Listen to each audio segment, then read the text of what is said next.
Posible pang lumakas ang bagyong Goryo sa loob ng 12 oras. Pero may epekto kaya ito sa bansa? Nangunguna sa balita si News 5 weather frontliner Alvin Pura.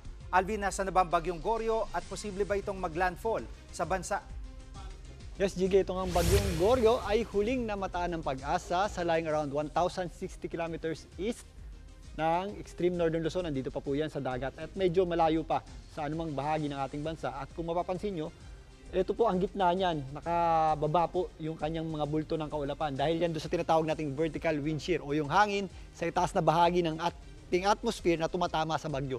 Yun po ang nagpapasubsob dito sa bagyong Goryo at yun din ang naghihinder o pumipigil sa kanyang paglakas. Pero meron pa tayong inaasahang paglakas dyan habang kumikilos po yan, papalapit dito sa may area ng Northern Taiwan. Sa ngayon, sumusubsob po yan sa bilis na 20 kilometers per hour. Pero yan din po ay kakabig pa itaas, patungo nga dito sa itaas na bahagi ng Northern Taiwan. Sa ngayon, wala po tayong inaasahang landfall scenario o pagtama niyan sa lupa sa anumang bahagi ng ating bansa. At sa kasalukuyan, wala po yan direktang epekto sa ating bansa. Jiggy?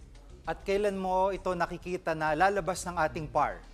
Pinakamalapit itong bagyong Goryo sa ating kalupaan dyan sa extreme northern Luzon, maaaring bukas hanggang sa darating na Wednesday at posibleng sa Wednesday ng hapon hanggang gabi, yan po ay makalabas na ng ating Philippine Area of Responsibility banda dito sa kanto ng ating Philippine Area of Responsibility sa may area ng Taiwan. Pero pag sumabit na po yan sa may Taiwan, meron tayong nakikitang paghina niyan dahil sa interaksyon niyan sa mga kabundukan yan sa may area ng Taiwan. Yes, Jiggy? Maraming salamat News 5 weather frontliner Alvin Pura. Mga kapatid, Jig Manikad po, pagdating sa mahalagang balita sa loob at labas ng bansa, dapat una sa lahat, mag-follow at mag-subscribe na sa social media pages ng News 5.